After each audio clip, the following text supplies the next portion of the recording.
देखते हैं सुबह की 10 ताजा खबरें।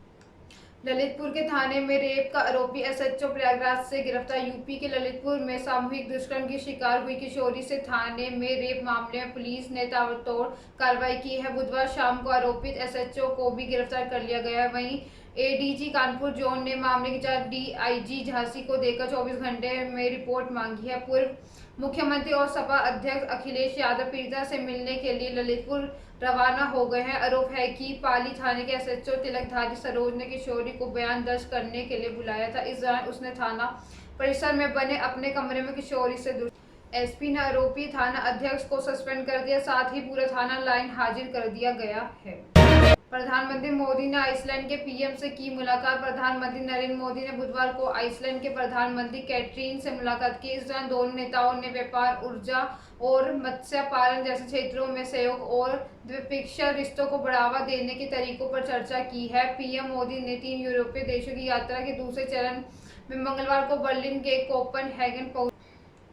शिखर सम्मेलन में इतर जैक्स सार्टिर से मुलाकात की है। प्रधानमंत्री कार्यालय ने ट्वीट कर बताया है कि प्रधानमंत्री मोदी ने आइसलैंड के प्रधानमंत्री जैक्स डार्टिर के साथ बातचीत की है। उन्होंने व्यापार, ऊर्जा, मत्स्य पालन समेत अन्य क्षेत्रों में सहयोग एवं संबंधों को बढ़ावा देने पर चर्चा की है। बीएसएफ ने अंतर्राष्ट्रीय सीमा में 150 मीटर दूर खोजी पाकिस्तानी सुरंग।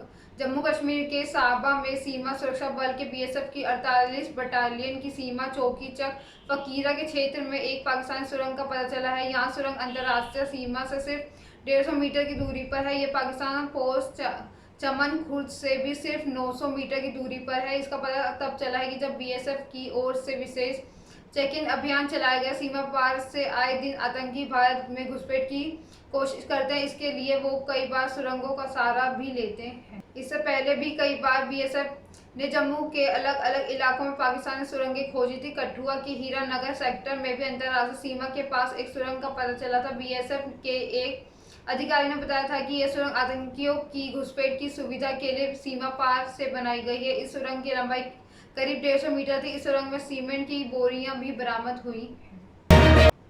जोधपुर के बाद सुलगा भीलवाड़ा। राजस्थान में जोधपुर के बाद अब भीलवाड़ा सुलग रहा है। यहाँ सांगानेर में बुधवार रात को यहाँ 2 युवकों के साथ 1 दर्जन से ज्यादा नकाबपोशों ने मारपीट करके उनकी बाइक जला दी है। इसके बाद लोगों ने हमलावरों को गिरफ्तारी की मांग को लेकर इसके बाद घायलों को जिला अस्पताल में भर्ती करा दिए गए। घायलों को इलाज के लिए ले जाने के बाद भी शहर में तनाव कम हुआ है। हालत को देखते हुए सांगानेर इलाके में 33 थानों के 150 से ज्यादा जवानों को तैनात किया गया है। वहीं गुरुवार सुबह पूरे जिले में इंटरनेट बंद कर दिया गया है। इधर जोधपुर में ईद और जमकर बवाल हुआ है, जिसके बाद अभी भी शहर में कर्फ्यू लगा हुआ है, साथ ही इंटरनेट भी बंद रखा गया है।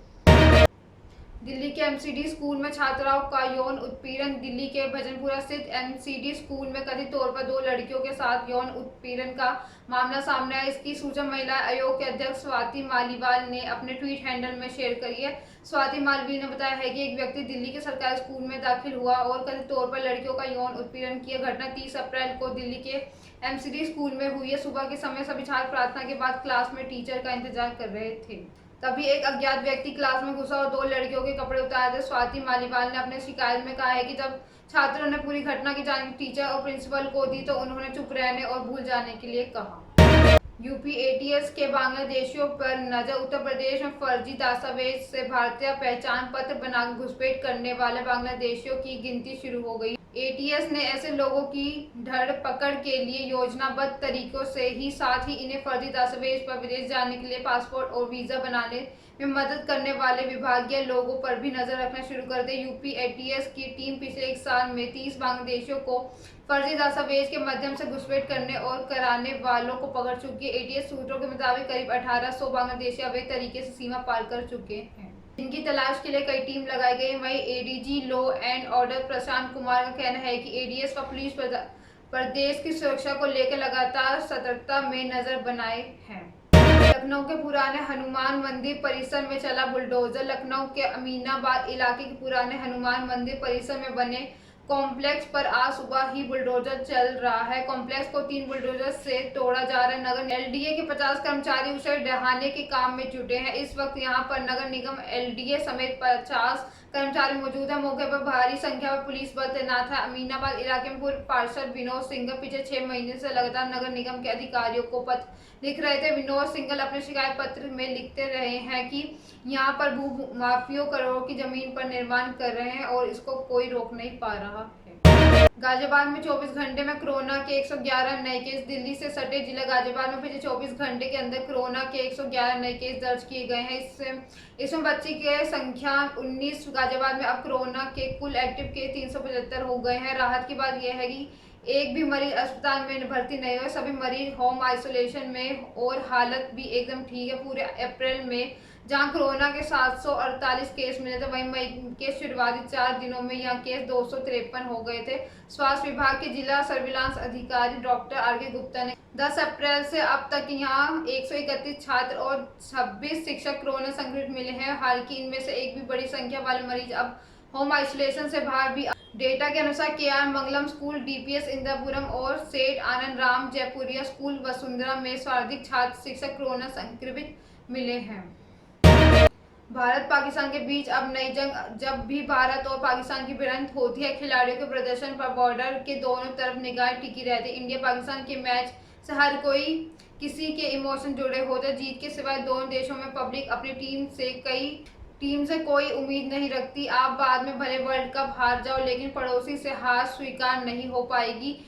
पहले एशिया कप और फिर 23 अक्टूबर को T20 वर्ल्ड कप में भारत पाक टकराने वाले थे। आईपीएल में उमरान के दमदार प्रदर्शन को देखते हुए ऐसा माना जा रहा है कि इन दोनों टूर्नामेंट में उन्हें टीम इंडिया में मौका मिल सकता है। सचिन तेंदुलकर के सामने शोएब अख्तर और विराट कोहली के सामने शाहीन अफरीदी को देखने के लिए इंतजार करती है पब्लिक। इस बार बाबर के सामने उमरान को देखने के लिए बेताब नजर आ रही है। मलाइका अरोड़ा कार एक्सीडेंट के बाद ले रही हैं 2 लोगों का नाम। बॉलीवुड एक्ट्रेस मलाइका अरोड़ा बीते 2 अप्रैल को कार एक्सीडेंट के शिकार हुई थी। हाल में ही एक इंटरव्यू में उन्होंने इस घटना पर बात की और बताया है कि एक्सीडेंट में घायल होने के बाद वे बेहोशी की हालत में अपनी मां और बेटा अरहान के बारे में पूछ रही थी। साथ ही मलाइका ने अपने हादसे के एक दिन कहानी बताते हुए कहा था कि भयानक रात थी। वह मलाइका के अर्जुन के साथ अपने रिश्ते के बारे में भी बात कर चुकी हैं और अर्जुन ही उनके सही पार्टनर हैं। कहा है, मुझे याद है कि मेरे चारों तरफ खून ही खून था। मेरी फैमिली, अर्जुन और सभी लोग वहां जल्दी पहुंचे। सभी लोग घबरा गए थे। एक्सीडेंट के 1 हफ्ते बाद मैंने अपना चेहरा देखा तो माथे पर चोट का निशान था। यह निशान मुझे हमेशा याद दिलाएगा कि उस दिन क्या हुआ था, लेकिन इससे मैं रुकूंगी नहीं। ये सुबह की 10 ताज़ा खबरें। ऐसी अपडेट्स के लिए बने रहे हमारे साथ। हमारे चैनल को लाइक करें, कमेंट करें एंड सब्सक्राइब करना ना भूलें। धन्यवाद।